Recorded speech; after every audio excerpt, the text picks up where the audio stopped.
Good afternoon, basketball fans. On this Saturday afternoon, we are here in Pollard Gymnasium at Speedway High School for this afternoon's contest between our Speedway Sparkplugs and the visiting team, the Cascade Cadets. Cadets are coached by Chris DuBois. They come into this game with a record of 4-12, but as you will see, heavy laden with seniors on their team. Starting lineup, first of all, for Cascade, and their leading scorer on the season is Aiden Roach, number 12, a 6'2" senior forward. Starting at one guard is number 21, Stephen Alderson, 5'9" senior, who is their second leading scorer at 10 points a game and 3 assists. So 12 and 21, the two leading scorers for the Cadets. Third is Caden Watson, a 6' junior guard. Number 22, Colin Sanders, a 6'1" senior guard. Number 23, and Dane DuBois, a 6'2" senior forward, number 24. Once again, Cascade enters the ball game with a record of 4-12. For your host, Speedway Sparkplugs, starting lineup is the same as it was last night, and we will talk about last night's game here in just a moment. The starting lineup will be Evan Owens, a 5'11" senior, number 20, will be one forward. Reese Walker, the Plugs' third leading scorer right now, a 5'9" junior guard, number 24. Nate Metallic, their second leading scorer, averaging 14 a game, a 6'3" sophomore guard. Drew Valentine, the leading scorer for the Sparkplugs, a 5'8" senior, averaging about 20 points a game, number 32, and has been the leading scorer all season long for the Plugs.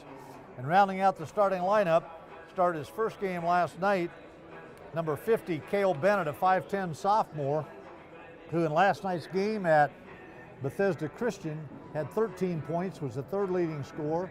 Drew Valentine had 15 last night, and Reese Walker had 18 last night. And the Plugs' 50-40 win over the Bethesda Christian Patriots. And Coach, before we start, I went to that game last night. In fact, I kept the scorebook of the game. It was the most intense, like high school basketball games are. It's a small school, they're single A. They had a pep band, they had the cheerleaders, they had fans. It was kind of like what we expect out of high school basketball in Indiana, and unfortunately it's near the end of the season because of COVID that's happening. But as you know, restrictions are more difficult here in Marion County than they are outside Marion County, but it was truly an enjoyable game. The Plugs were the victors. Bethesda has a nice team. They were 12-5. But it was a game we've talked all year long about how hard our kids have played, and last night they even took it another notch. It was a dive on the floor after the ball, steals, block shots. The game had it all, and the Plugs came away with a victory last night to improve their record to 5-10. Let's talk a little bit about today's game and a little bit about Cascade High School. Yeah, Cascade is one of those teams, kind of like Beech Grove. Again, I don't know how many years in a row we've played them, but this goes back before the West Central years, and we were both in that conference. Even when we were in the mid-state, I know at least 31 years, because we played them all the time I was coaching, and we didn't miss a beat with them. Always I know we got a lot of respect for their coach, Mr. DuBois, and they got a lot of respect for our coach as well. In their history, when I looked up, they've won 6 sectionals, 4 of them since in the 2000s. I think most of those were when Jason Young was there. Always competitive, they always play hard. And of course, tomorrow is the IHSA sectional draw. And you can see that on the IHSATV.org. If you stream that, I believe it starts at 6 o'clock. But I think at this time of the year, it's always kind of fun to look ahead to who's in your sectional. Sparkplugs will have Beech Grove, who probably would be considered the favorite, especially playing on the home floor. Ritter, Indian Creek, Washington, Heron, and us. And again, the first 2 games would be on Tuesday night, Friday night, and Saturday night. We're in 3A, Cascade's 2A. Cascade sectional, a very difficult one as well. They're with Park Heritage, Tom, who I knew that school. It's the only consolidation of a few years with Covenant and Turkey Run. Probably would be the favorite in that sectional. But, you know, you mentioned last night's game, and a lot of times, and you coached a lot of years as I did, a lot of times this time of year, things get a little old, practices get old. But I think the fact this year that every school basically has missed something, or some players have missed. I think it's an exciting time. For the first time all year, as you mentioned, we're having some crowds, and I think it's exciting for players. I think it's just kind of the opposite of what it usually is at this time of year. And going into I just hate that it's this late, because sectional week is always my favorite weeks of the year, and that begins next week, of course. But looking for a good game tonight. I would be surprised if either team runs away from it. Let's hope we have a good game. Well, if interesting, let's move up to the collegiate level, and you may know more about the records of home teams versus visiting teams nationwide this year. But my guess would be is that home teams don't have the great record at home that they have with a home crowd supporting them. So even as you move up the ladder, it really is in the NFL this year, visiting teams had better records. Home teams had losing records, just by a little bit, but you're right. We will take a break now for our national anthem. At this time, we ask that you please rise as we honor our nation with the playing of our national anthem.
The restrooms are located on the second level of the gym behind the American flag, and also on the first level of the school hallway opposite the team entrance.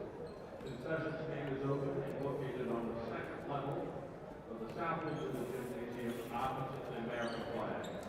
In the spirit of sportsmanship and education based on athletics, we ask for all attention. Coach, so that I don't forget later, I want to give a shout out to old junior high freshman JV basketball coach. I coached with him in football and basketball, Jim Crumley, for years. I know that he has watched a lot of these games. I think he's watching today, and I want to give a shout out to a good friend and a guy I look up to. He's one of the greatest people of analyzing who the good guys and the bad guys are. There were times in the cafeteria where I would say, you know, boy, this kid, I'm not sure about him. He said, Smitty gave him a chance. By the time he's a junior and senior, he'll be a great kid around here, or the other way around. But he was always right. He was a great ability to assess people in the future. Don't measure them right now. Here's what's going to happen on down the road. And When I was hired here, he was the athletic director, and I couldn't have been luckier to have had somebody like that coming into a new situation.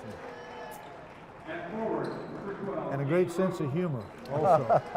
He was great with officials when he was coaching. A long time dedicated to Speedway High School and the athletic program, and he was a great athlete himself while he was here. Played football at Butler, and his running mate back in high school, Jack Mayhew, went to Butler also as a quarterback. Good people. Yes.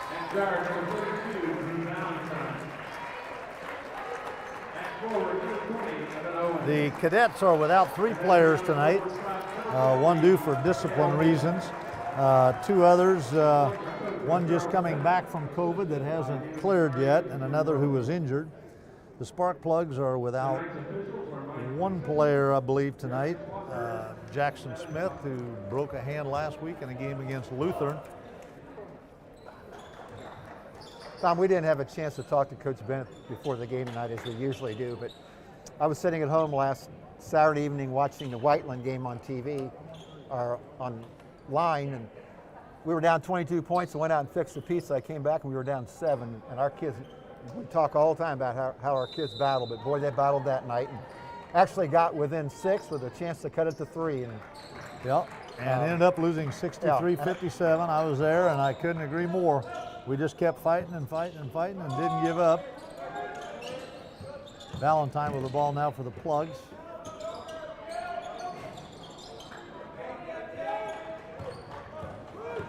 Shot missed by the Plugs.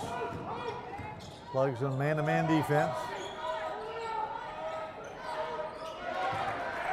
Good steal by Evan Owens. That's the way he played last night, too.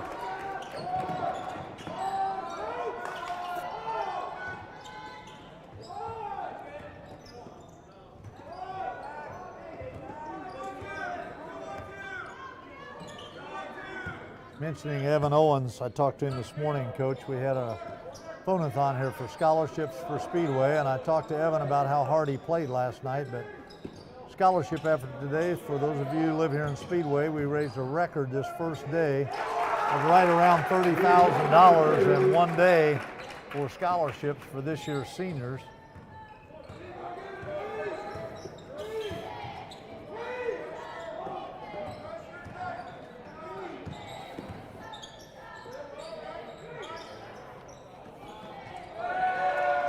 Good pass, Aiden Roach on the score. Sparkplugs first score by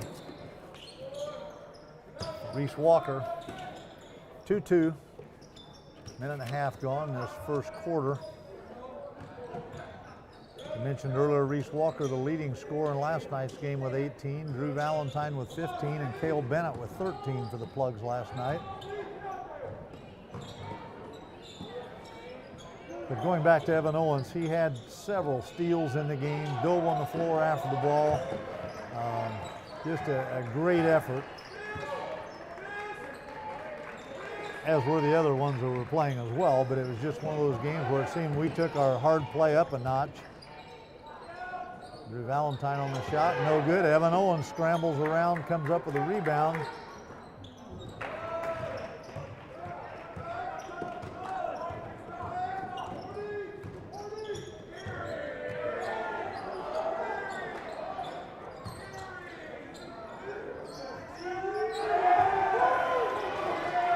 Stephen Alderson. So the two leading scorers for the Cadets each have a field goal, one a two-pointer, one a three-pointer.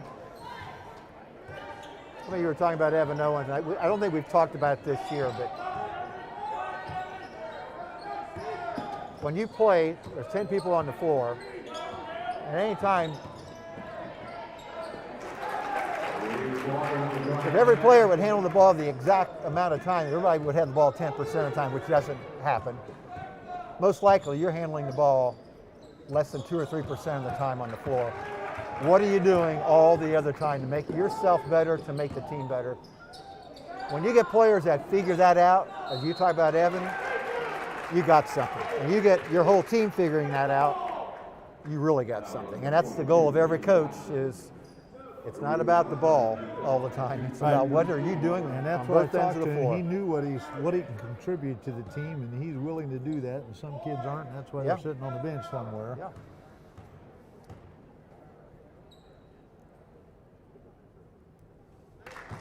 Fouls on 22, Caden Watson. Drew Valentine at the line for the Sparkplugs. Hits the first, ties the score at 5.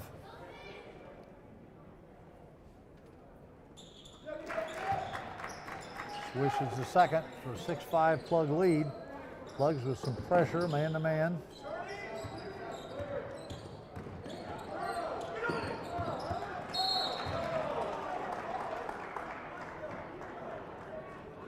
That foul's going to be on Cale Bennett.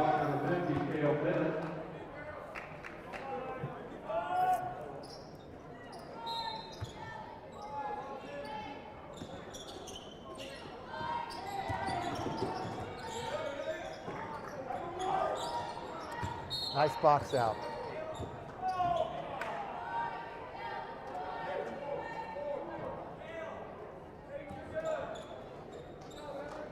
Foul is on Aiden Roach, number 12. Substitution for Cadets, number 20. End of the game for Aiden Roach. number 20, Zarek Shimilewski. Roach again their leading scorer. His first foul.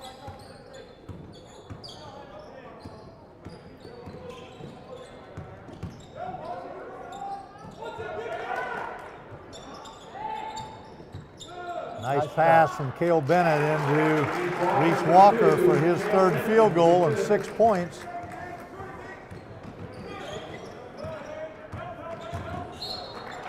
So it's Reese Walker's 3 field goals, Drew Valentine's 2 free throws for the Plugs. Carson Harrison comes into the game replacing Cale Bennett. For Cascade, Aiden Roach with a field goal and Stephen Alderson, 21, with a 3-pointer. 8-5 Plugs will be Cascade's ball, inbounded. Plugs again in their man-to-man defense.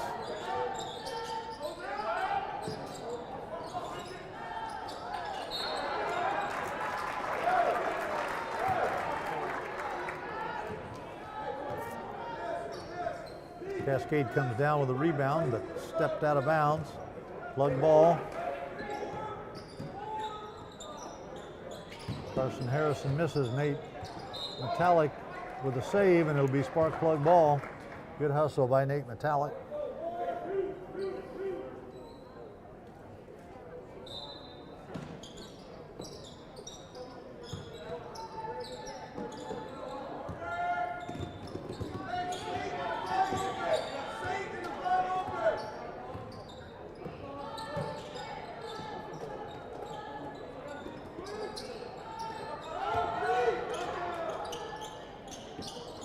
Drew Valentine with a 3 on a set play.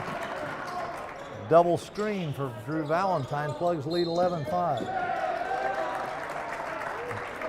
Timeout taken by the Cadets, a full timeout. Full timeout taken by Cascade. 11-5 with 3:18 remaining in this first quarter. Coach? It always looks better when the ball's going in the basket. You know, talk about how hard our kids play, and that comes from coaching staff, but in most cases it comes from your senior leadership. We got a lot of younger kids playing, freshmen, sophomores, and they follow the lead of who's ahead of them. And the fact that we play so hard a lot of it can be contributed to our 4 seniors who have led in every good way through some tough times. You know, in talking, swing to the other side, Brian Avery told me this today, why I bring it up. Maddie Barnes, Lane Hooper, Brooke Hartman, and Maddie Golden, 4 seniors on the girls basketball team this year. The most athletic points you can get is 300 a year for each girl. Total of 1,200 is the max those 4 girls could get. And they got 1,150. Wow. And he said, I don't know that we've ever had a group like that this year, senior girls, in terms of being 3 sport athletes every year. I think Maddie Golden was on the reserve team in volleyball. Her freshman year was the only one that didn't have 4 straight years. That's amazing. 3 varsity letters in sports. He's got a foul on Reese Walker.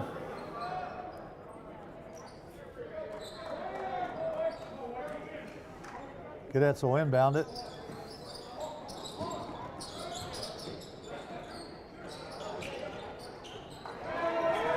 Three-pointer again by Stephen Alderson.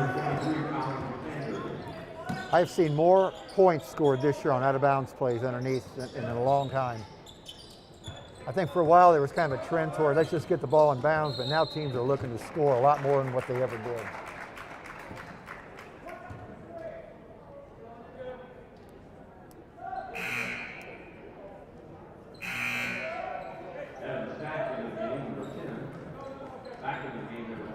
Correction, the last field goal by Colin Sanders.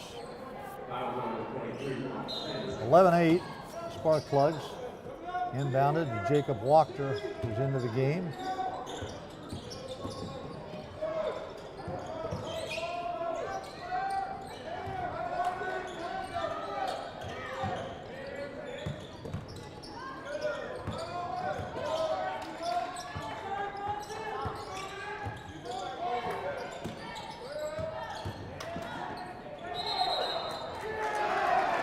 Nate Metallic on the drive, picks up the charge.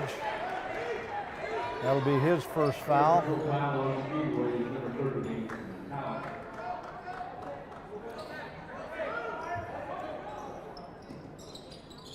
Speedway full court, man-to-man.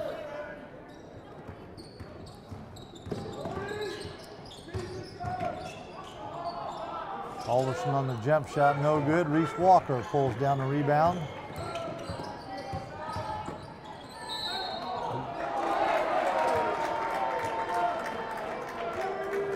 I like the call. I think I may have made the other call the other way, but I'm glad it turned out the way it did. Foul is on Caden Watson, his second. I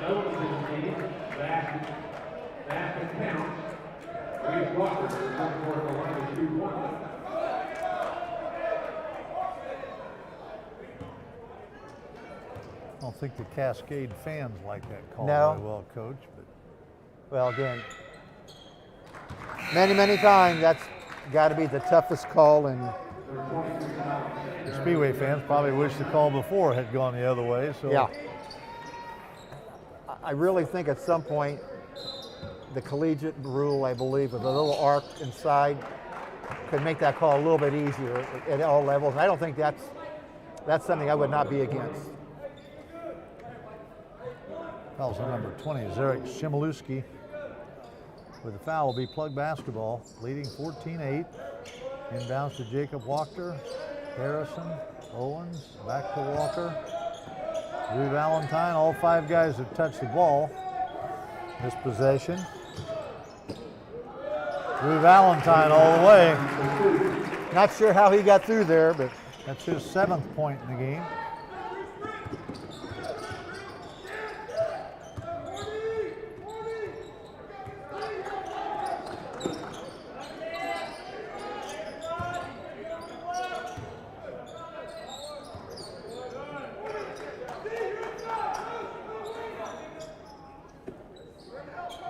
Cascade's averaging around 53 points a game on the season, giving up 61.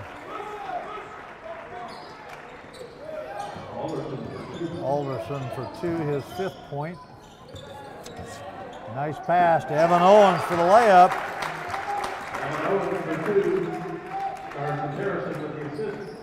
Carson Harrison with a great pass to Evan Owens for the layup. 18-10.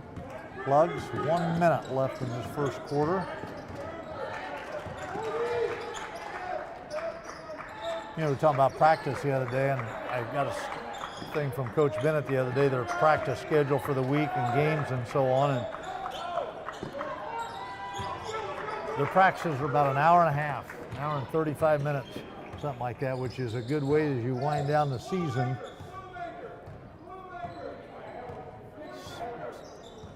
Emphasize fundamentals, good, brisk, short practice. This time you don't have to have a whole lot of conditioning. You have to have some, obviously, but we're playing a lot of games. We played last night. We're playing this afternoon. We play Monday night, Tuesday night, and Friday night next week. Talking to Athletic Director Brian Avery before the game, we've had 4 teams taken off our schedule due to COVID.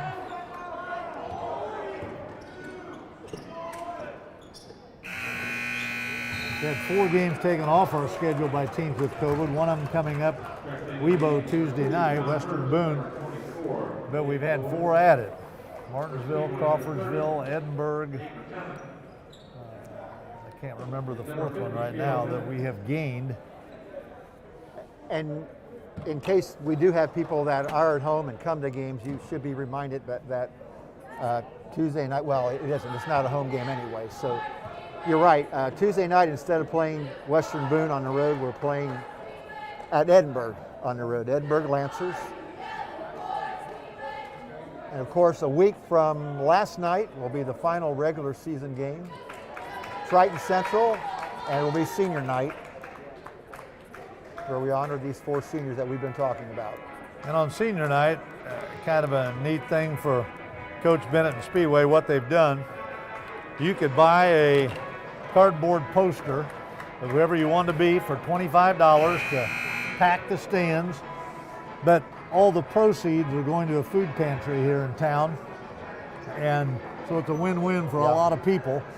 My wife and I happened to she picked Peyton Manning, I picked Abraham Lincoln, being an old history teacher, are our two people that are coming to the game. Well, you might see Gene Cady here at that game too, Tom. So.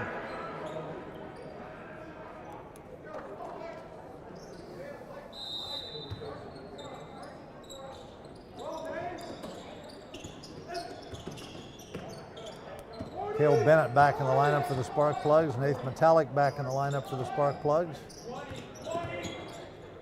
Drew Valentine, Reese Walker, Carson Harrison, the 5 out there for the Plugs. 18-10 as we start this second quarter. Another good block. Good block out by Carson Harrison.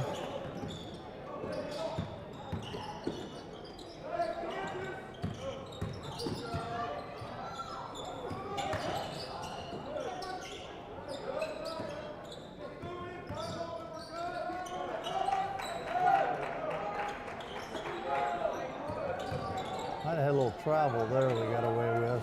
Carson Harrison with the 3. I believe Reese Walker may have shuffled his feet a little before he dribbled at that time. Cale Bennett for 2. And Chris Du Bois takes his second timeout. The Plugs lead 23-10. Full timeout taken on Cascade. You know, the improved play of the bench, I hate to use the word bench, but the fact that we have gotten deeper into our rotation, Cale Bennett playing a lot more, Evan Owens, really has helped as well. And you know, the interesting part about that is that happened because Carson Harrison and Jacob Wachter had to quarantine because of COVID. And Jackson Smith for a couple games played, but 3 guys who now, he's got a broken finger, but 3 guys really, it's pretty neat that rather than sitting and moping on the bench, Cale Bennett and Evan Owens and Jackson Smith were ready to play. Yeah. And it speaks to you younger players out there, if we have any watching the game, always be ready in case your name's called, that you're ready to go. And you know where you're supposed to be on the floor and what your role is and what you're supposed to do. But Cale Bennett, as we've said this the 3rd time, had 13 points in a game last night, and by far more points than he'd scored in a game. And it isn't all about points. We talked about Evan Owens with his contributions last night too, but they took advantage of the opportunity they had when, because of sickness, somebody was out, and it's a credit to them.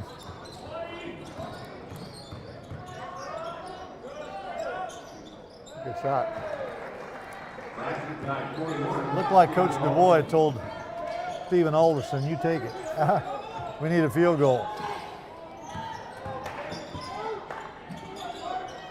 Carson Harrison for 3. Good to see him hitting some 3-point shots. You know, and I will say Carson Harrison and Nate Metallic, if I could pick out 2 players, have struggled a little bit recently with shooting. And it's frustrating when you don't shoot well. But talk a little bit about Purdue. 55 we talked about. Well, Stasha Stefanovic, who actually had COVID, missed 3 ball games, and is a really, really good shooter, a very good 3-point shooter. I think since he's been back now, maybe 3 games, I'm not sure he has a bucket in those 3 games. He's 0 for 10 Yeah, from the it field. takes time. You just don't run out there, and not even at that level. And Harrison and Nate have struggled a little bit with their shooting, but you got to keep shooting as long as they're good shots and not 4 shots. Keep shooting. The Carson Harrison's got 2 threes tonight. Nate Metallic, as we speak, shoots, missed it. Cale Bennett tips it out to Drew Valentine. Good. Bingo. Drew Valentine hits for 3. You know, there you had the three guys we were just talking about. Pass went from Metallic to Harrison, Yeah. Drew Valentine, and each guy was more open than the guy before him and ended up with a field goal.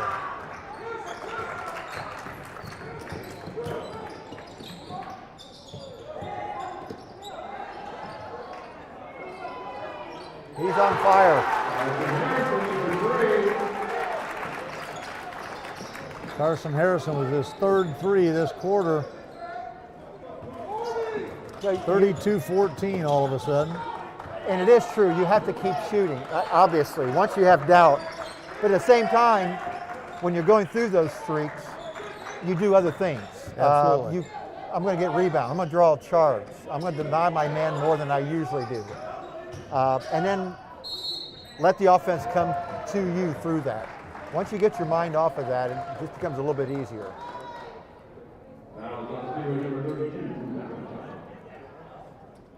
Foul on Drew Valentine, his first.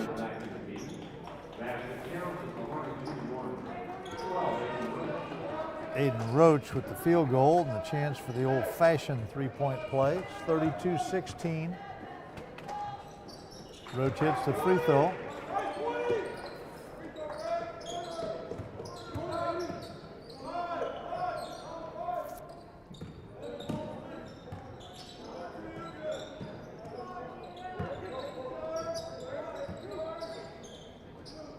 Reese Walker with a little jumper, no good.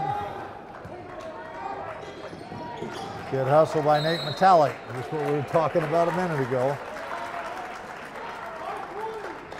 Deflection gets the ball back for the Sparkplugs. See what Cascade's doing, some switching on defenses. Tom Knight, they're down by 15 now. Little trap.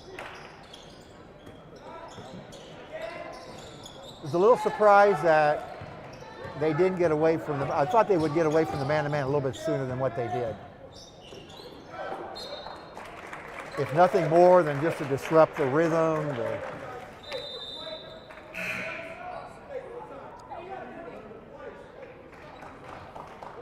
Dane DuBois comes out, replaced by Zarek Shimilewski. 32-17, 3:45 remaining in this first half. And like you say, now doing some trapping.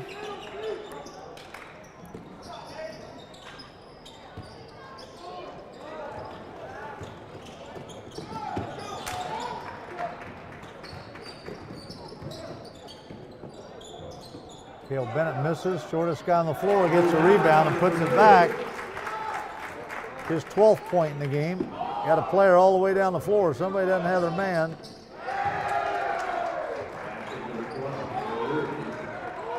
Shimilewski with the dunk. His first points of the game.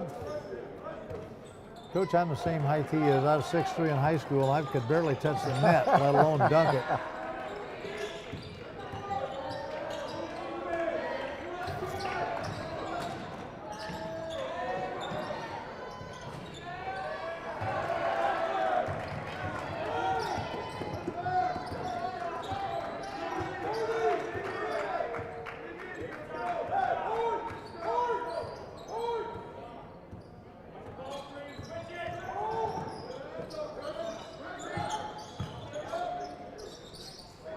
Aiden Roach with a little short jumper, misses.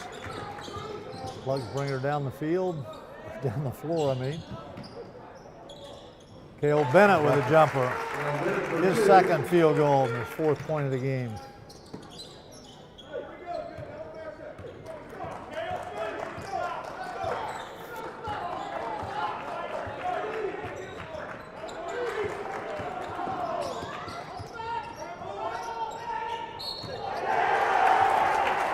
That was a huge play because it was 5-on-3 because we had two guys at half court that went for some steals, and the fact that we were able to get a charge out of that was really good. Good play by Cale Bennett.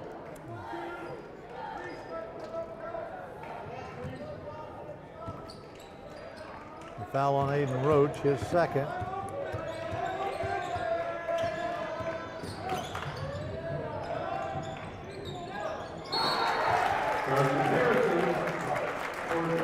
Carson Harrison for his 4th three, and we got a foul. going to be on Shimolewski. That'll be his second. Tom, this could be a 5-point play. Nate Metallic is going to go to the line.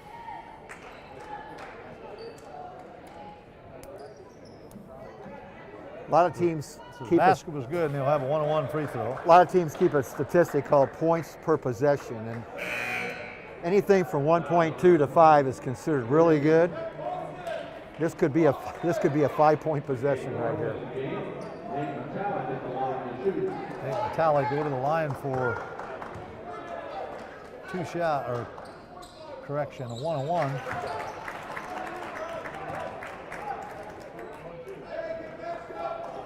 Nate's first points of the game. Second leading scorer on the season for the Sparkplugs, averaging about 14 points a game. Swishes the second one as well. Talked many times, good shooters are usually good free throw shooters.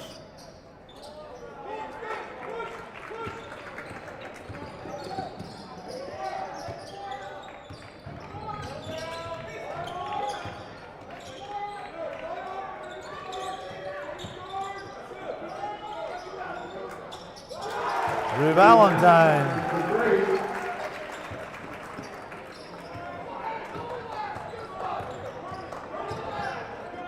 As we've said many times, when we didn't shoot the ball well, shooting well covers up a multitude of sins. We've got 44 points this first half with some outstanding three-point shooting. We don't keep the stats of shots and ones hit. But we've hit 7 threes this first quarter.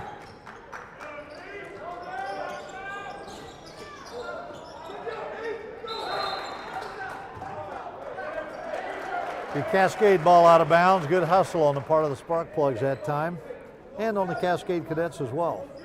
Both of them working hard to get that offensive rebound and the defensive in the case of the Sparkplugs.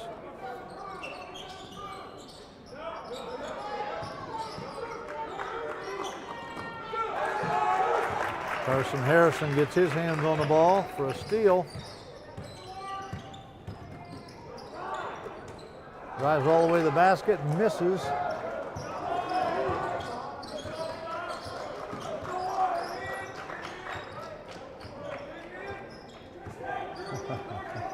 Don't see that very often during a live especially ball. when there's a live ball. Help a opponent up off the ground. It's good when they do it when they foul them or whatever, but you don't very often see that.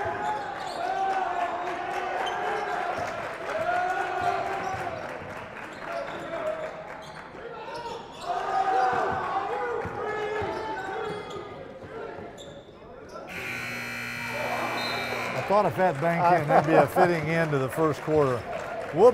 Second quarter. We'll be right back. It's halftime. The Plugs lead 44-19. We'll be back with your scoring this first half.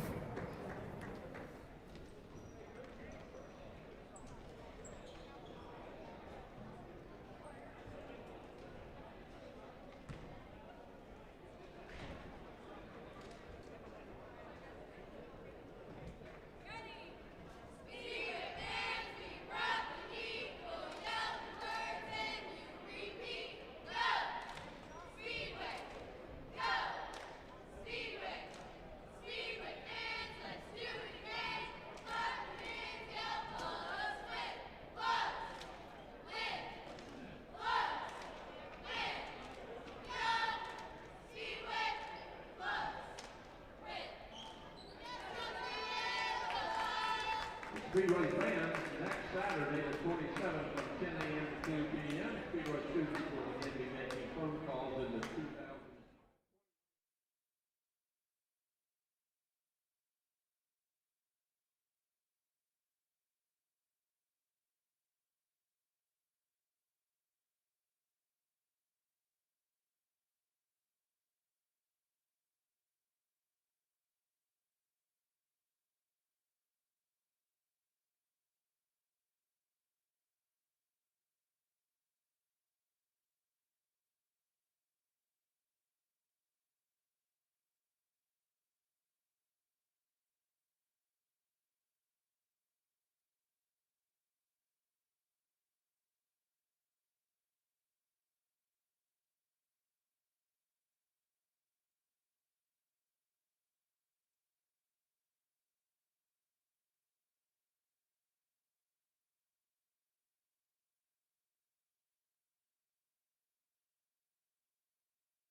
We are back here at Speedway High School with Ron Probst, and I'm Tom Smith. At halftime of the Sparkplugs leading 44-19 over the Cascade Cadets. Carson Harrison, 12 points for the Plugs. Evan Owens, 2. Reese Walker, 9. Nate Metallic, 2. Drew Valentine, 15. Cale Bennett, 4 points for the Plugs for their total of 44. For Cascade, Aiden Roach has 7. Stephen Alderson, who are their 2 leading scorers, has 7 also. Zarek Shemiluski has 2, and Colin Sanders has 3 for their total of 19.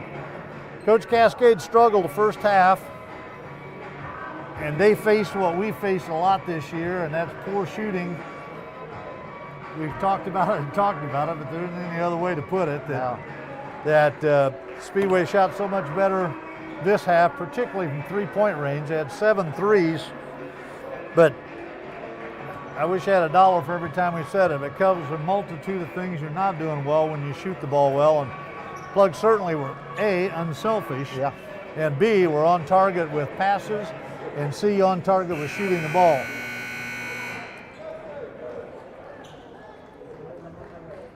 Oh, I saw a few fans there during the timeout loving the music. I don't know who picked the music for tonight's game, but I guess the music always sounds better when you're up by 25.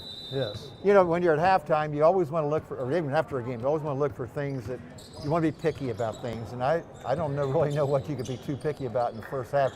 We just kept the pressure on. We hit shots, but we just didn't let up at either end of the floor. But here's where if you're going to grow, you got to continue that. You're not always going to shoot the ball well, but you can continue to be unselfish, continue to work hard.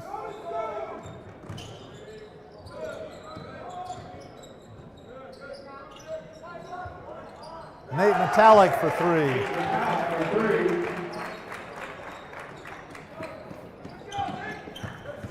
Plugs continue to put pressure on. The wins for Cascade this year have been over Monrovia, Manual, Cloverdale, and Eminence. As I said, a couple of those teams the Plugs defeated as well.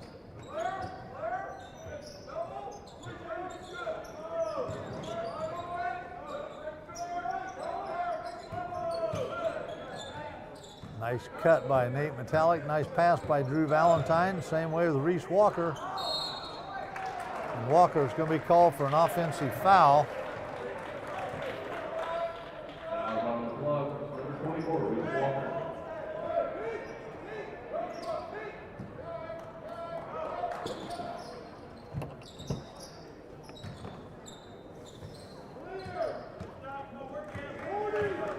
(47-21). 6.5 minutes left in this third quarter.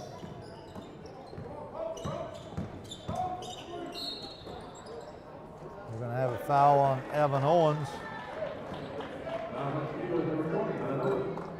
Second foul on the Plugs. And if you're Cascade coach, you've coached teams, and I've coached teams, or where Coach Du Bois is right now, you just keep working. Yeah, you Fundamental, do what you know. Exactly. Nice play. Nice play by Aiden Roach. That's his 4th point of this quarter, his 11th point on the game. And as we said, he's a leading scorer, averaging 12 a game. He's got 11. Yeah, I think that's one topic of conversation both coaches could have had. Nice cut. At halftime is, guys, it's a 25-point game. You go out in the third quarter and you imagine the game being 0-0, both ends. For our team, you got to forget about that. And of course, Cascade the same way. You just try to win the second half. Now again, all this said, we talked about this earlier. Plugs were down 23 last Saturday night on the road, and it was in the second half. And had a chance to cut it to 3, so you never know. I think that's part of the reason they came out pressing again like they did, rather than sitting back and say, okay, let's protect this lead. They came out, the Plugs came out being aggressive this half, just like they were at the start of the game. And we're a week away from the tournament, and you got momentum, and you want to keep it going.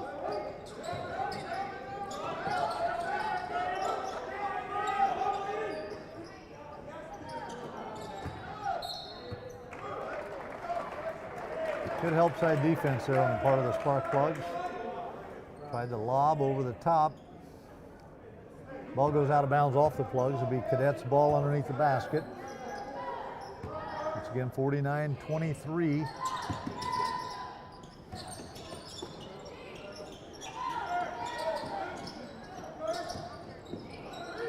Good hands by Reese Walker, good hustle.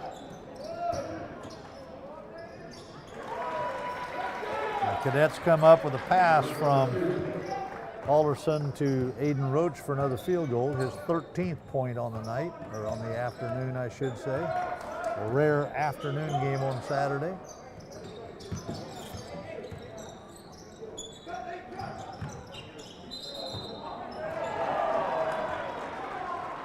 You know, That's the third foul on Reese Walker.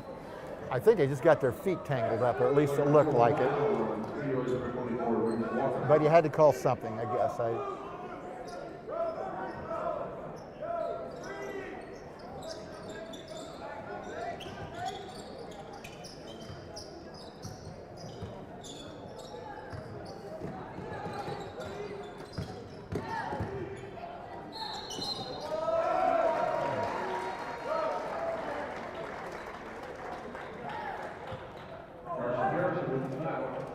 That's Carson Harrison's first foul.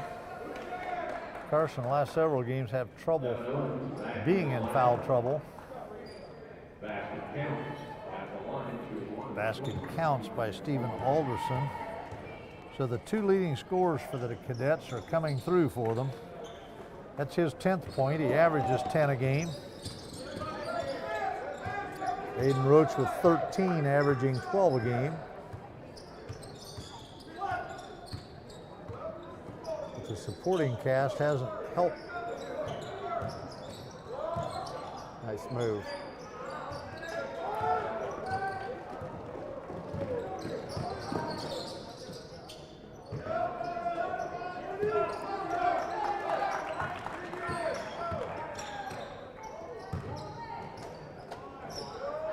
Aiden Roach scores again. That's his 8th point in the quarter, 15th point on the night. Aiden Roach is a scorer. And a good timeout by Coach Bennett. Yes. Aiden Roach is a good scorer. You can tell by, there's something about left-handed players, and I know some people that are left-handed that would claim that true as well, but he can score in a lot of different ways.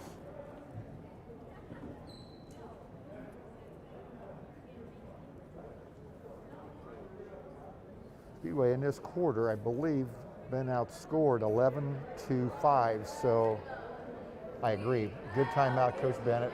Don't want this thing to get away from us. Coach, I want to interject a thought here about the phone-a-thon we had today. It will also be next Saturday, but this gives you an indication about Speedway and the way the town believes about education and supports education here. Last year, over a 2-day period, 2 Saturdays, one in February and the following Saturday in March, Speedway collected, Speedway people donated $30,260 to last year's graduating seniors for scholarships. We had the first of the 2 days today, and today we raised $31,940. Right close to $32,000 in one day. Now we won't raise that next weekend, but pretty amazing that, and I told the kids, the seniors, when I talked to them, that you're going to have people give you money you don't even know, and it's a great example of this town believes in you being an educated person. And that's what a lot of them said today as they left. They couldn't believe the generosity of people in this town to show that they care about education.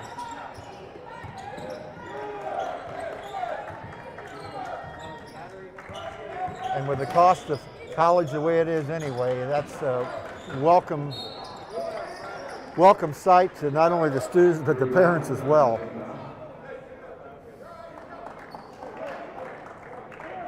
They had an article, and I told the seniors when I talked to them this year that there's 3 reasons why you should not apply for this scholarship. And one is if you're absolutely 100% positive you're not going to go anywhere for education after you graduate from high school. That's one reason.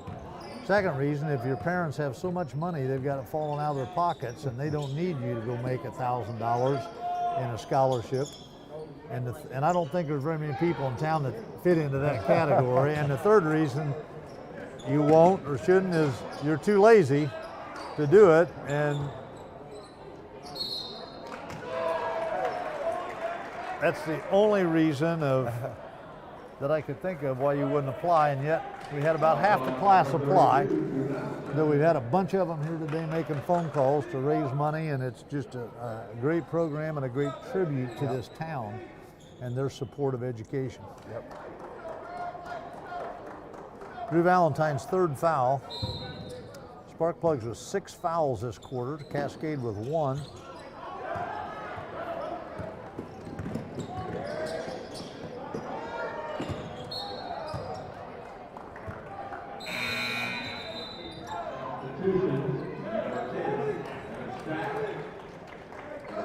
Evan Stack, number 10, into the game, and Caden Watson, 22, into the game for the Cadets.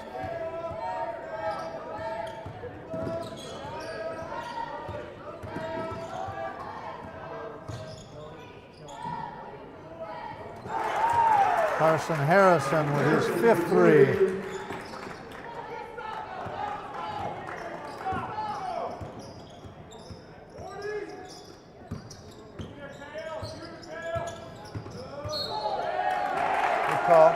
An offensive foul on Caden Watson, his 3rd. Good job of taking the charge is Cale Bennett.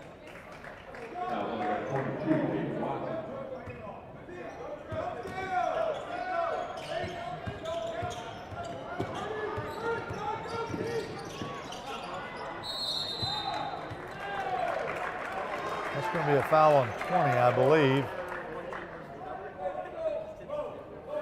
Zarek Shemiluski, his 3rd.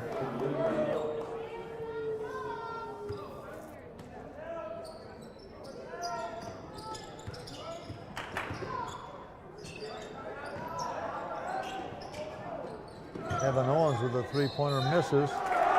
Count it. Drew Valentine, a good field goal. That's Shemiluski's 4th foul. The boys back in the game. Basket counts. At the line, shooting 1. Drew Valentine.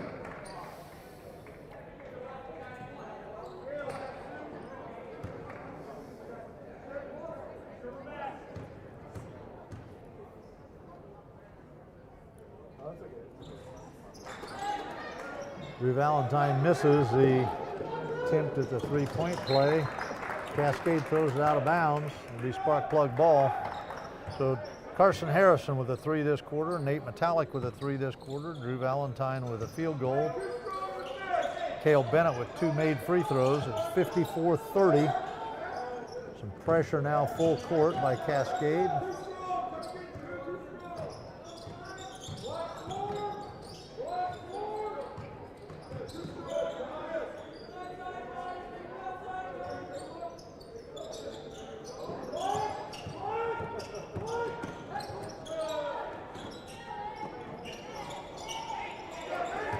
Metallic with a good offensive rebound, back out to Drew Valentine, and he hits the 2nd time.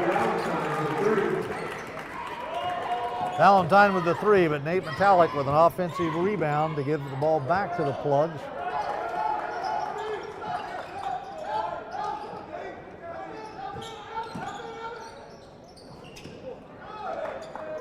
Drew Valentine with another rebound, a great pass. Cale Bennett misses, a tip by Evan Owens, a drive by Nate Metallic.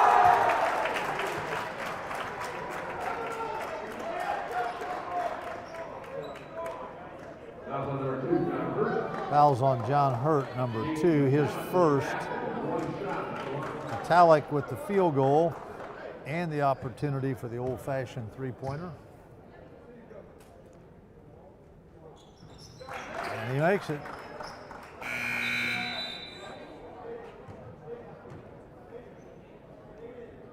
Stephen Alderson into the game. think they look like they think there's going to be another free throw, but that was a made Yeah. field goal and a free throw. Well, since the time that Cascade cut the lead to 19, for 49-30, Plugs have run off 11 in a row. Just like we said, a good timeout, huh, Coach? Yeah, yes, it was. It was.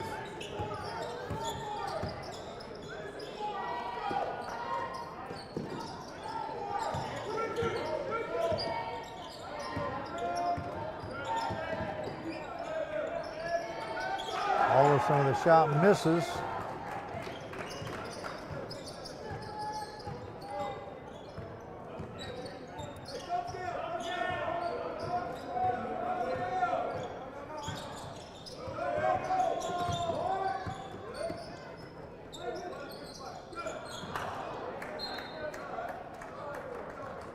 You know, that pass Oh. went out of bounds, but we're doing a lot of things right. But I think something I noticed tonight, I guess the reason I noticed was because I read an article about it about a week ago, but we've reversed the ball from side to side tonight as often as much as I've seen us do that. We're not getting stuck on one side of the floor.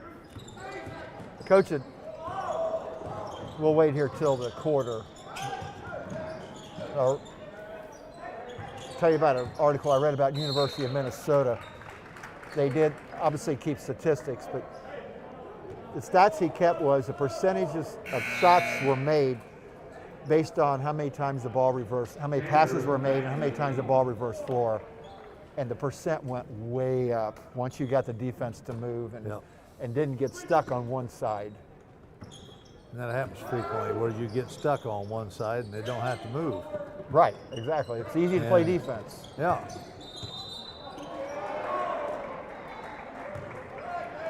But we've done a great job tonight of not dribbling too much necessarily, but just getting the ball moving from side to side.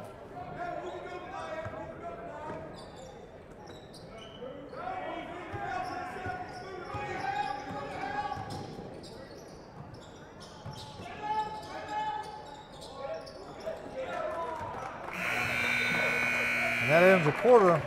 Sparkplug 60, Cascade 30.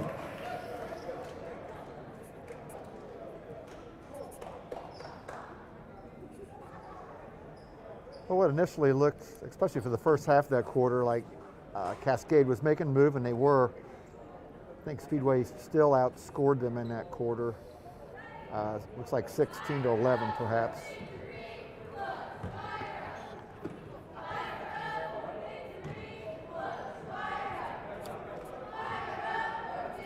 You know, you've talked about players knowing roles, and you may have been at the same clinic I was many years ago.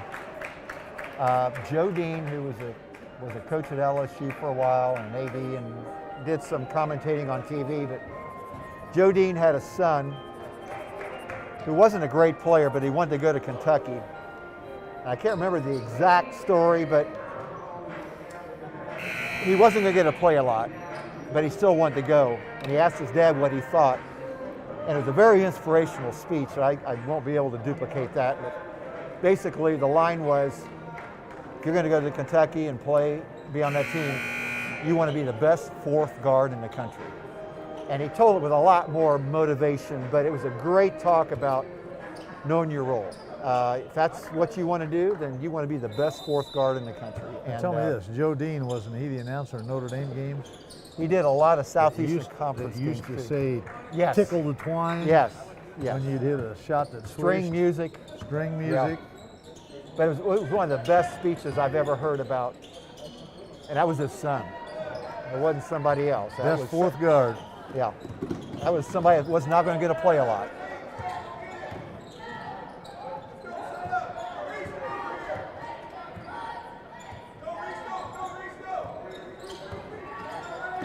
Nice. That's kind of a standard play that we run a lot of times. You know, likewise, another quick one here. That's we got a 30-point lead, but Jed Heathcote talked the year after they won a national championship with Magic Johnson and Greg Kelser, and his topic was the matchup zone defense. And everybody's sitting there wanting to know the secrets to the zone defense. And He goes, I'm not going to pull any punches here. The reason our zone defense is so successful, we got 2 guys on the top of the key that are 6'8" with 7-foot wingspans. That's the reason we have success. We don't do anything different than what you guys do at the high school level. And that was really neat that a guy with no ego would say something, and that was true. I mean, point being.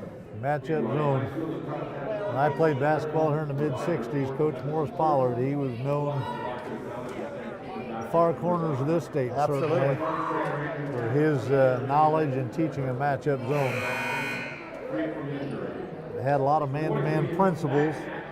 You're always responsible for the first pass away from the point guard or the second pass away, but you also had help responsibilities just like you do on man-to-man defenses, but you were playing a zone. And that was a pure matchup. Yes. A lot of people have said matchup, that was a pure matchup. We had rules of where on the floor the ball was, determined where you were to be, and Coach Pollard was a great coach. He yelled at me a lot, yet he was my hero, and I was fortunate enough to be one of his caregivers in his later life, but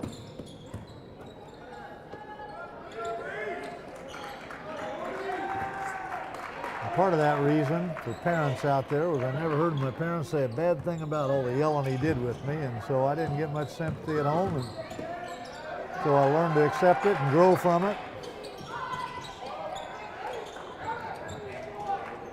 Nate Metallic with another big rebound again.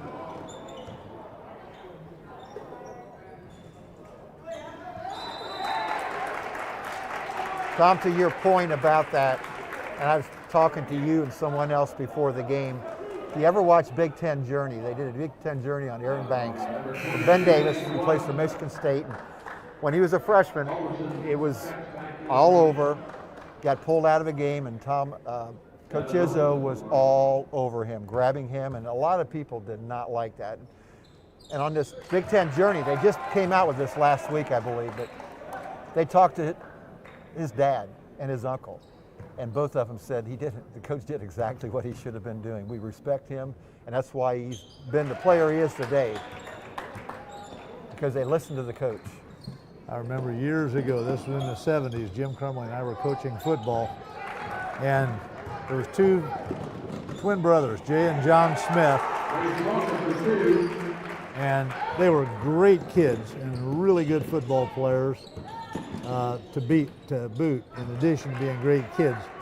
And we were coming in from practice one day, and we saw Jay and John's dad out there, and Mr. Crumley said, "Oh boy, we may get chewed on here a little bit."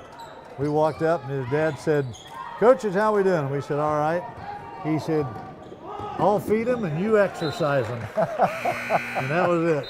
Never heard a negative word from his dad. And we expected a lot of those 2 kids, and I don't know what they're doing today, but they're both great kids, and I'm sure are great parents now.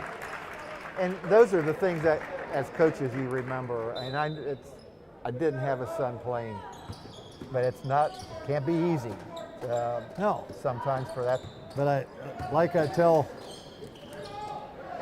people today, I don't know any coach who doesn't play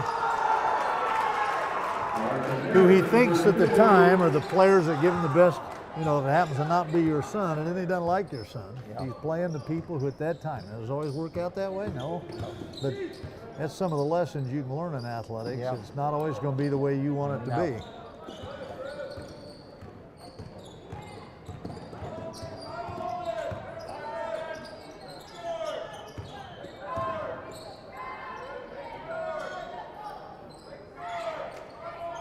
Plugs will stretch this out to a 36-point lead, so this one looks like, but I'll go on to say here too, at times like this, you don't want to get sloppy. You played a great game so far. We got 5 minutes to go. And whether or not how much you increase the lead is maybe not as important, but you want to take care of the ball. You don't want to do things that you wouldn't do if you weren't up 36. That's right. The interesting thing while we were talking there, Coach, is took Reese Walker out. Reese Walker hit a layup, drove the basket and hit the layup. First points he scored since the first quarter. started out the game with 9 of our 18 points in the first quarter, and then didn't score for 2 quarters in a row, but didn't keep him from working hard. Yep.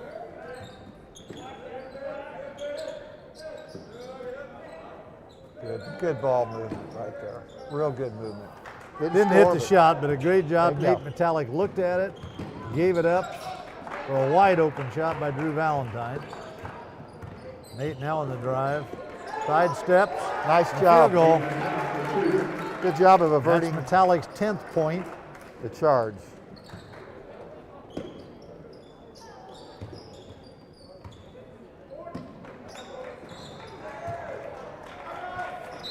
Colin Sanders with his first point since the first quarter. He has 2 threes.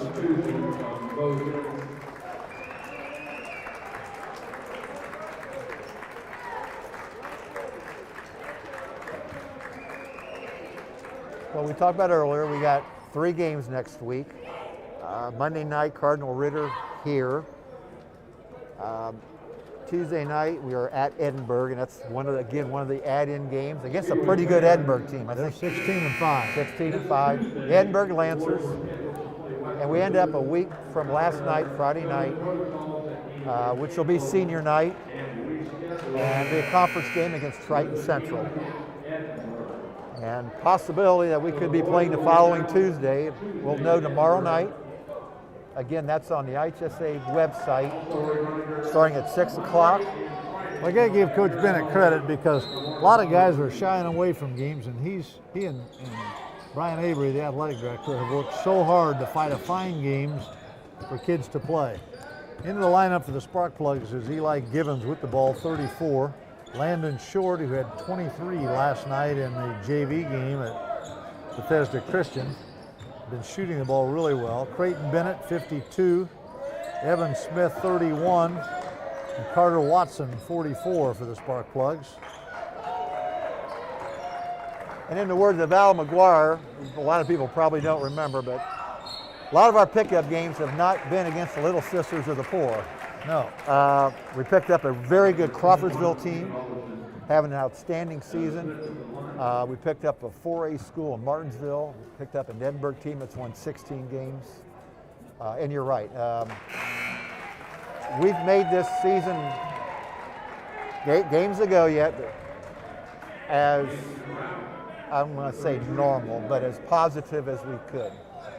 Evan Smith hits 2 for 2 from the free throw line to make the score 70-35. So once again, Eli Givens, 34, Carter Watson, 44, Creighton Bennett, 52, Evan Smith, 31. Creighton Bennett hauls down the rebound. And Landon Short, 55 for the Sparkplugs on the floor right now. 3 minutes to go in the game.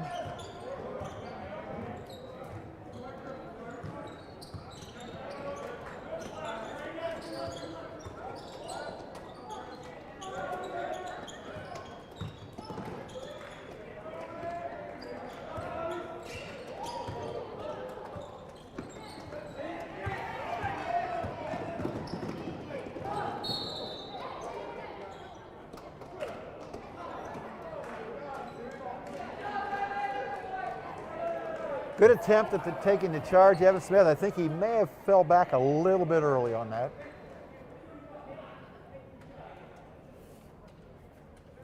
Shimilewski at the line for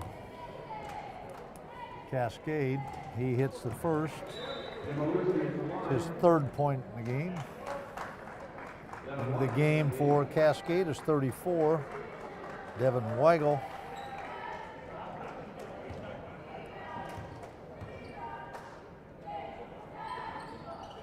Shimilewski hits both free throws for his 4th point.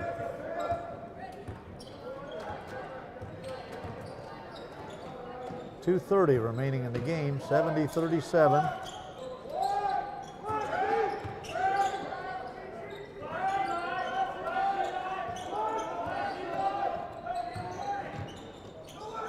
Pass from Evan Smith to Eli Givens to Landon Short for 3.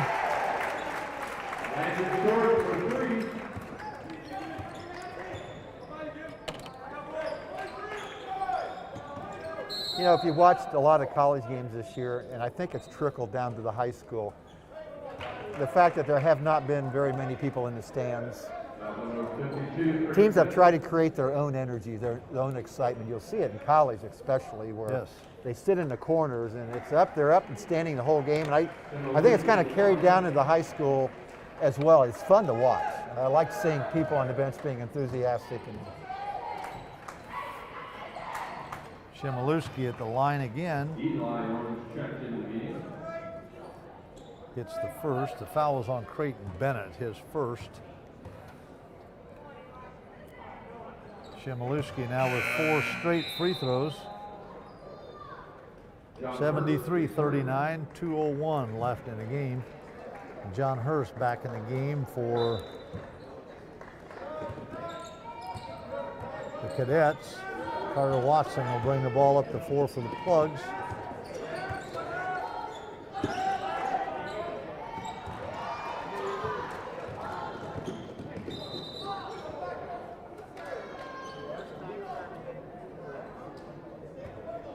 Foul's going to be on 44, Carter Watson.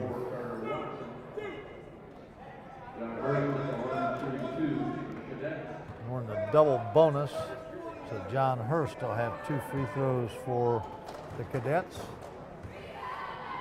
You know, Landon Short, talking about the JV, Landon Short had a great game last night, had 4 threes in a JV game as they beat Bethesda Christian. And tonight, Devin Robinson had a great game in the JV game, scoring-wise and effort-wise, as we beat the Cadets tonight. So 2 wins over the weekend for the JV team as well as the varsity team.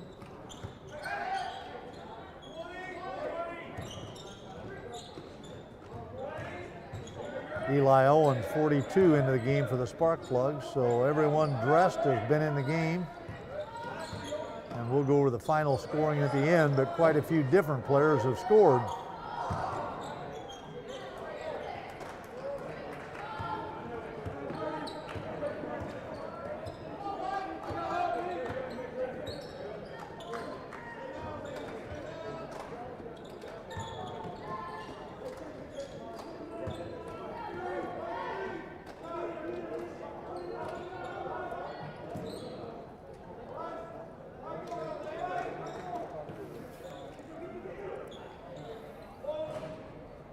Creighton Bennett with a rebound. Carter Watson, Landon Short. 40 seconds remain. I think that one fell a little early too. yeah. Eli Givens is going to go to the free throw line. Fouls on 32, Braden Potters, his first. Eli Givens at the line for a 1-on-1.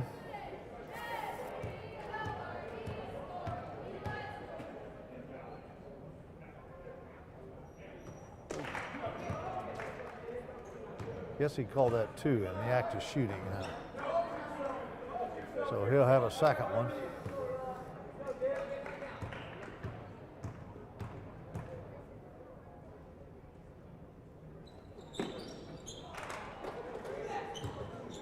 Givens misses both of his free throw attempts. Cadets bring the ball down the floor.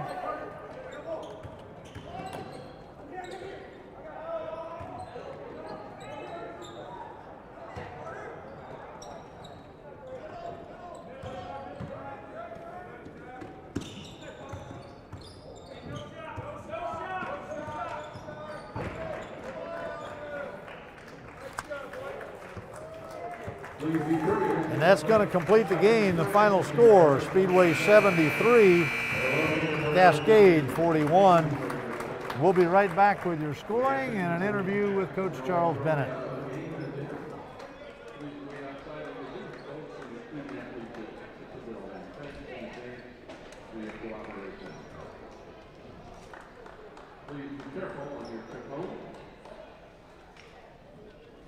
Once again, the boys will be in action Monday here, Tuesday at Edinburgh, and back at the boys' conference gymnasium on Friday for senior night.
Once again, we are back here at Morris Pollard Gymnasium at Speedway High School talking to varsity coach Charles Bennett. Before we do that, Coach, just a quick note here. Aiden Roach was the leading scorer tonight for the Cascade Cadets with 15. Steve Alderson had 12. Those are their 2 leading scorers for the year. They were the 2 leading scorers for the night. For the Sparkplugs, the leading scorer was Drew Valentine with 20. Carson Harrison had 17. Reese Walker 11. Nate Metallic 4. So 4 guys in double figures. Cale Bennett had 6. Evan Owens had 4. Evan Smith had 2. And Landon Short had 3. Final score again, 73-41. Coach, you outscored them in all 4 quarters. Great job by the kids tonight. And before we talk about tonight, talk a little bit about last night. Last night we went out to Bethesda Christian. First time we've played them ever in the history of our school. It was a great pickup for us. As you know, you helped out last night keeping the book, so it was a great atmosphere. First time that I've had played with a band in the house. They had a great crowd. It was their senior night. It was just a lot of fun, but to our kids' credit, they went out there and, we picked up right from the get-go against them. Ended up, I think, holding them to 14 points in the first half. Defensively, we got after it, flying around, guarding, being unselfish on defense by helping each other out, and then that led to good offense. We've been a lot more patient with the basketball, moving the basketball side to side, making a number of passes, which tends to open up things for us. But yeah, last night was, like I said, it was a great atmosphere, and again, it was great last night too because we had Carson and Jacob back for the first time in a 10-day quarantine. In fact, I told Carson after the game tonight, since he was 5 for 5 from the 3-point, I said, "You're quarantined for 10 more days and come back in the sectional and play." But yeah, it was just good last night. It was good to have all the group back together. You know, I was thinking, man, you go back, we played 2 games earlier in the year without Drew Valentine in quarantine. We had to play 2 more games without 2 of our seniors because they were in quarantine. And so, it's been nice to be all together. And some people look at that as a negative, but I think it's been kind of a positive because I think that Cale Bennett and Evan Owens and even Jackson Smith, before he got his broke his wrist and is out, those guys were really kind of filling in and getting a taste of what it's like, and which is only going to enhance their roles. So last night was great. Yeah, it was we talked about that during the game tonight, that in sports sometimes you're sitting there and you wish you were playing and you're aggravated or not. You got 2 choices. You can either just be ready when the chance comes or fail when the chance comes because you're not ready because you've been moping around. And we specifically mentioned Evan Owens and Cale and Jackson as guys who, when you had some people out, stepped up. I thought personally last night, however, if we had a play hard meter, however hard your kids have played another game, I thought there was a notch above last night. And I pointed out Evan Owens, and I talked to him today at the phone-a-thon about his contribution last night that is unsung to people who don't know basketball and say, well, they didn't score, or whatever. 7 steals last night, though, he had. Yeah. Pardon? He had 7 steals last night. Yeah, and that's what I said. I didn't know how many it was because I didn't have the stats, but I complimented him today at the phone-a-thon, and we talked about it on the air that he knows his role, he knows what he can do and what he can't do. Cale last night had 13. He played a great game as well. And I just thought it was a great atmosphere. Both teams played athletically. They played fairly. They played hard. It was just an impressive win last night. Yeah. Let's turn the page to today. Right. Talk a little bit about your thoughts and what you told them in the locker room. What I told them before the game was I ran across a saying today, I am because we are. And I said, we got everybody back. We're going to be great as a team because of everybody in the room. And I'm allowed to coach you. I'm blessed to coach you guys, but I wouldn't be a coach if you guys weren't here. I am because we are. And so you can see that tonight, the contributions, running guys in and out. We got on a little roll there in the first half. We kept the same 5 guys. It was great. It was great to see all the kids contribute. And then even when our JV kids got in the last 4 minutes, and they did a nice job of keeping the defensive intensity up, making sure they're executing offensively. So, but that's a testament too. I think about this a lot. Our 4 seniors are, really good seniors.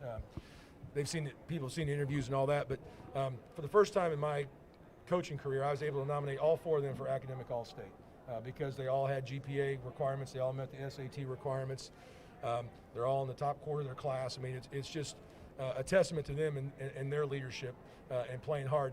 And when you got guys that can come in and out and play hard, it makes it fun. And so, we're looking forward to getting back on Monday. Obviously, we come back, play Ritter, but another big conference game for us and move on from there. So two things that you just reiterated what Coach Probst talked about and I talked about during the game. One was your leadership.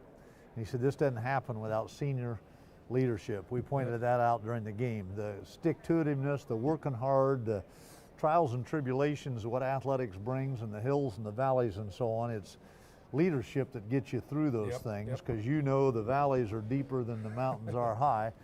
The second thing that you mentioned that we talked about during the game, and Ron said he wasn't exactly sure the statistics, but how much more efficiently offenses are when you move the ball side to side and make defenses work rather than getting stuck on one side. And sometimes, I don't care what level you're talking about, you see teams that get in a rut that don't move it. And I thought the ball movement tonight was as good as it's been in any game of making them play defense, which left you, and your kids played very unselfishly, left you with open shots. As we've said before, when you're shooting well, it looks great, but you guys had 7 threes the first half, and they were not selfish contested threes. They were open threes because somebody else made an extra pass. Well, and then one last thing too. I know these guys want to get out. It's Saturday, clear out, but I also think a lot about this too. My coaching staff. You talk about leadership, but the coaching staff we have with Coach Massari, you, Coach Murley, Coach Clampett, Coach Buster, all the way down to our junior high coach with Coach Roseboro, Coach Aarons. But those 4 guys are a joy to coach with. Those 4 guys bring energy and passion every day. And then I was even thinking about this. All our entire coaching staff lives in Speedway. Several of us are obviously teachers. Coach Matt's been around for a long time, but they are passionate about what they're doing and passionate about what our kids are doing as well. And so you combine that with good senior leadership, and you combine that with a staff like ours that's extremely loyal and hardworking and puts the kids first, good things are going to happen. So we're obviously excited to get to next week. Lots of big things coming up, and move on. So, well, Coach, good luck next Thank week. you. Before we sign off, we want to thank Brian Pierce, Bill P., and a rookie tonight, Blake Flynn, who one of these days is going to be a multi-millionaire in this business. As a broadcaster, a camera guy, or whatever, and we really appreciate his help tonight. Appreciate his help in football. He's a good football player, number 15 for the Sparkplugs in football, and we wish him nothing but the best on down the road as well. So again, this is Tom Smith with Charles Bennett. Thanks again, I'll say it again, to Bill P., Brian Pierce, Blake Flynn for Speedway Community TV and bringing you this game, and we look forward to seeing you next Friday night against the Triton Central ball club that will come up here on senior night, and it's pack the stands. Pack the stands to pack the pantry. And so pack the pantry, because all the proceeds from the cardboard cutouts we'll have next Friday night will go to a food pantry here in town. So we thank you for watching and have a pleasant afternoon.